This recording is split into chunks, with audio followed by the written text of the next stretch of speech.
بسم الله الرحمن الرحيم. الصلاة والسلام على رسول الله صلى الله عليه وسلم. السلام عليكم ورحمة الله تعالى وبركاته. وعليكم السلام ورحمة الله وبركاته. kabajamtoota daawwattoota keenya hadha masjiida Khalid masjiida Khalid magaalaa Roobee kutaa magaalaa Gobbaa ganda Affee Horaa keessatti argamna.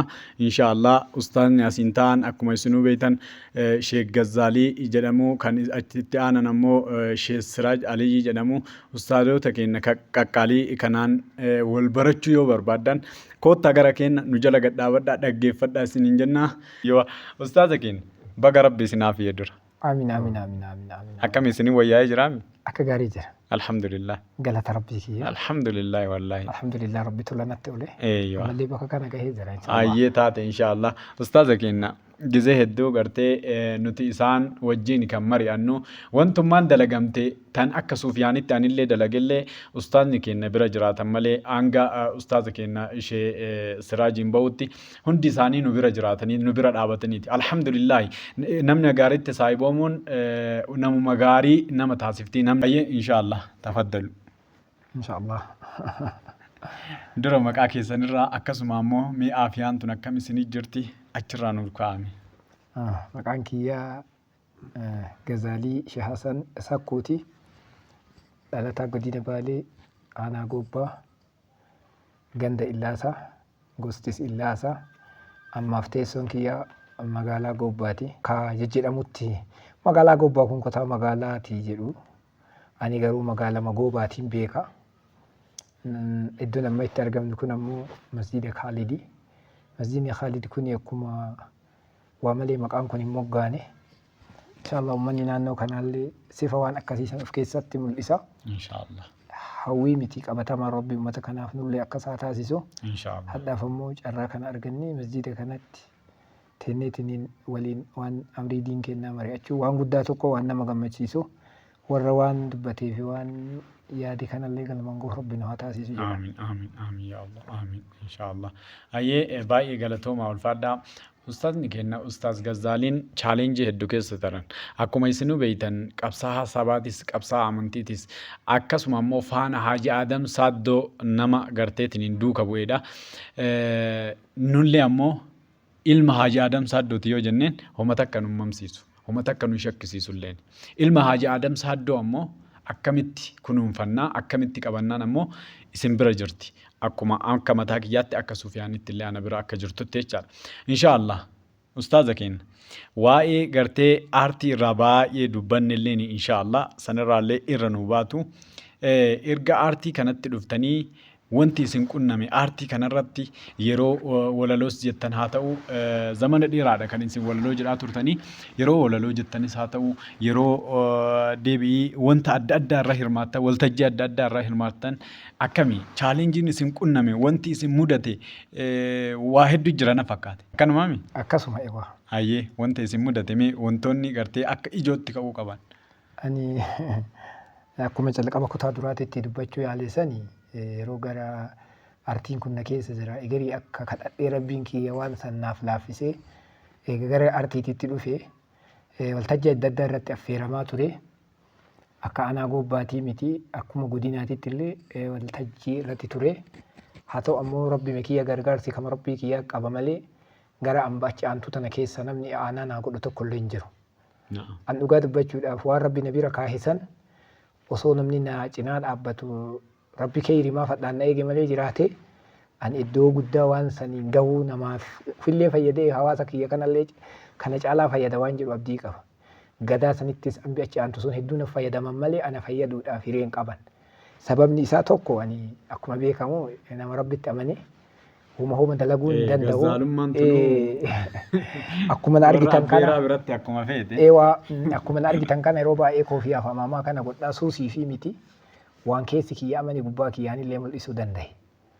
Ani Gazaalii biratti Sheek Gazaaliidha xiqqeennumaan osoo barnoota akaadaamiin baratiin osoo gara aartii kanatti isin dhufin diin Nabi Muhammadiin dhange'ame anachi durattidha kan barnoota Quraanaa barsiisaa ture. Sheekni afotti argitan kun Sheek Siraaj Alii barsiisaa kiyya ka Quraanaati.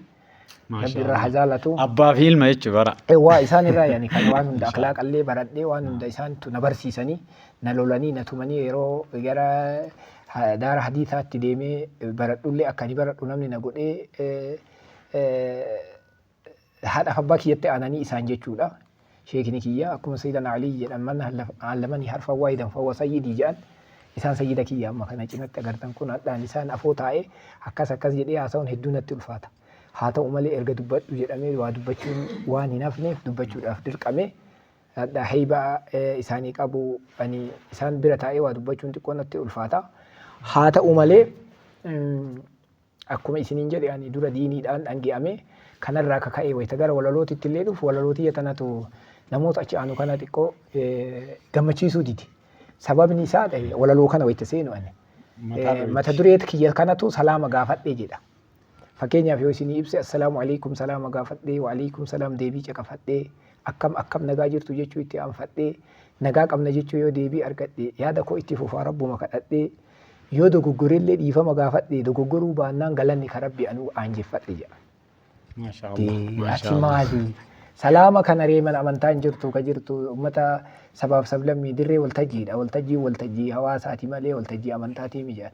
Salaamni bari ani kan isin gaafataa jiru ka amantaatii miti. Isinii galuu dhiise malee ana bareechee dure waan naa galeef rabbi nagaha nageenyi illee isarraa nageenyi anallee isiniifillee mala waan ta'eef an nagaa rabbii san isiniif kenne malee kun ati ammoo ka waan hubannaa hin qabneef gara amantaatti na jalaa maayite malee amantaa qofaaf namoota amantaa qofaaf misiyyuu hin fayyadan jedheen. Waan kana soorraa nuu dhiifte haga jedhan takka abadan hin dhiisne waan na keessa jiru san fayyadamuu ni fedhu. Salaama nammoo gaafadhu kana na didu. Garuu wanta isaanii tuututti isin didu boota kaanitti ammoo min barbaadu jechuudha. Isa barbaada. An kana dhiisuu hin dandeenye. Isin ammoo leelliftanii dhugaa rabbi ammoo. Ani wayitiin kana ergaa kana akka jedhamu sanii dhagaa takkaan allaattii lama akka jedhamu. Ani harka mirgaatiin diin kiyyaadha. Ani waan ani mul'ifataa ture. Harkatti aanu ammoo saba kiyyaadha. Kana lachuu walitti qamadheeti ani kan bakka kana dhufeetiniin anammoo waan kana barbaadeen dhufne rabbitu narra kaa'ee egerii hawaasa bal'atu na barbaada. Bakka kana qaamni biyya bulchullee na barbaadaa ture. Hawaasni kiyya bal'aan ammoo uummata sanii ol warra biyya bulchuu ol warri biyya bulchuu waan ofii jaalatan san qofa keessaa fudhachuuf natti fayyadamu. Namni akkasitti rabbi isaa mijeessee waan kana qindeessu hin jiru waan ta'eef. Hawaasni kiyya anuma fedha. Guutumattuu na fedha. Isaan waan isaanii qofa keessaa na fedhanii hawaasni kiyya anaa fedha. Waan kiyya isa wajjin na jaalata. Amantaa kiyya wajjin na jaalata. Sabummaa kiyya wajjin na jaalata. Sabboonummaa kiyya wajjin na jaalata. Hadhallee saba kiyyaaf waan ta'uu hin qabu. Sabboonummaan silaalleef akka Sheekh Muhammad Hussein Daabayee ibsan mudawwara kiyya wajjin matoon bamatoo anillee sabboonaa. Sabboonaadhaanis. Isinillee saluma mageessa wajjin. Hadhallee kuni waan mandara irraa bitadhee miti. Waan namni guyyatti badhaasa naaf laatee miti. Minallaahi rabbii ka waan kana naa kenne waan kana ajaa'ibatti ani waan kana inshaallah rabbii kana laaffisee waan kanarra jira chaalenjiin guddaan kanarratti na tuqa yeroo baay'ee. Waan kana dhiisi yeroo jedhullee ani waa'ee hayyoota gootota Oromoo kana tuqa. An gootota Oromoo kana yeroo ani dubbadhu namoonni hedduun gootota Oromoo kana itti fayyadaman malee jaalalli hayyoota kana biraa qaban baay'ee laafaadha. Uummanni kun hayyoota kana biraa wanti isaan qaban akkan ani hubadhutti. Gadaa dhufaa darbaa namoota hayyoota kenna hin jaalatan kaayoo isaas hin jaalatan isaan hin jaalatan kaayoo isaaniis hin jaalataan turre. Akka jedhanii farrajaa turan beekan. Jeneraal Waaqoo guutuu akkamitti akka biyya kanarraa bahan hin beekna. Ijoollee xiqqaa ta'ee naannoo 83 irratti isaan biyyaa dhaba godhanii geessanii lamuu gadama san keessatti deebi'anii siidaa isaanii faanuu dhabanii ittiin nu gowwoomsuun jiru.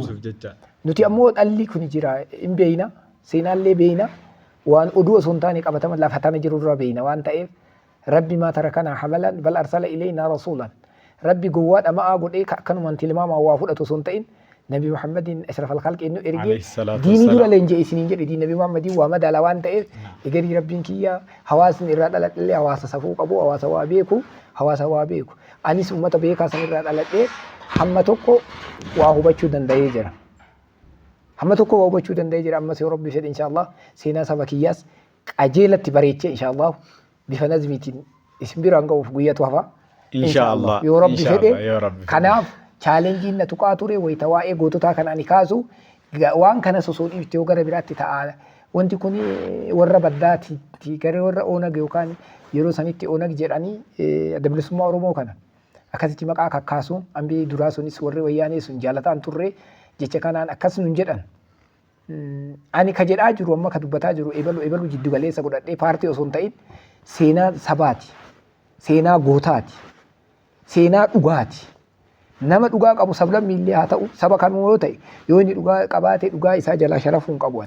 Akkami beektani walaloota iyya takka keessatti nuti sabaa mitiin kan mormine sirna gurraachaa fi adii eenyu nuuf finna jedheen. Akkanaami? Aboo kun maali? Kennaa rabbii warra artii kanaa kenne rabbumatu kenneef. Wanti kun gargaratti jedhee akkatti akkaataan inni waa itti qindeessu gargar ta'ee ergaan inni dabarsu wal fakkaata. Amma wal bira teennee yaada kana wal bira teenneetii miti waan kana. Ani eenyumaa ta'ee Doonaald Tiraamp illee dhugaa qabaate dhugaa Doonaald Tiraamp dhaabadhee waan magarsaa fi Tolosaan mormine mormuudha qabaan. Sabni biraa shakkallee shakkichullee anywaakillee yoo dhufe an akka gazaaliititti yoo hayxii isaa jalaa miidhame dhaabachuudhaaf qaba waan ta'eef ani nama addunyaa kana guutuudhaaf morma malee ka garee tokko jiddu galeessa godhadhee miti.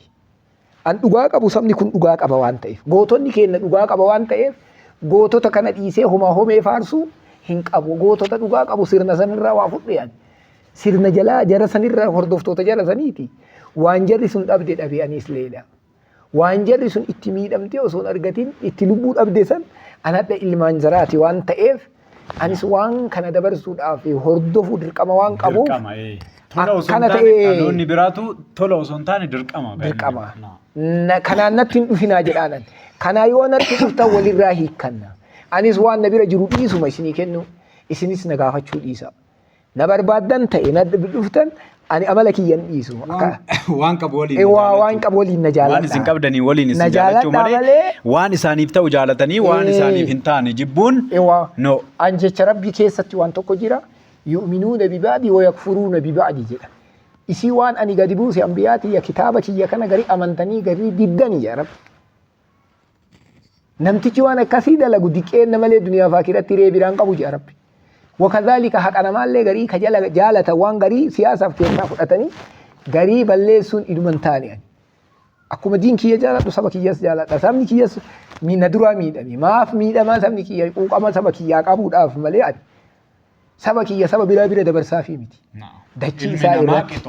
Dachii isaa irratti qabeenya isaa irratti eenyummaa isaa irratti salphini kanaa oliin jira boohaye. Mammaata duuna maalii fawwa shahiiduun nun jaa rasuulli bara. Namtichi qabeenya isaa irratti shahiidee jaa bara akka nama dirree kufrii osoo cabsu du'eeti dhiiroo qabeenya narraa dayyaame ani. Saba kana ammaa saba kana taateef yoo natti reeriirsan maaliif ta'a sheeka. Afaan kana maa dubbattaaf kalee afaan kana dubbachuudhaaf haayiskuulii wayita baradhu taaptaa abbaa egaxarri ji'aa turan ka gaxari yamatta yaasta'u qaali akkana jedhan ni beeyfisa ila kun warra gaxari jedhan magaalaan keessatti tatarsa'an sunis magaalaa tiyya turte humnaan jarri kanarra irree kaawwatteet irree kana yaa rabbi irree nurra oolte nurraa kaasi hawaasa kiyya cimteessuuf hawaasa kiyya barsiisuuf hawaasa kiyya qindeeffadhee qopheeffadhee nama karaa dabaatiin sirnaan ala dhufe kana ofirraa faccisu umrii tanitti qabsaa'an ture.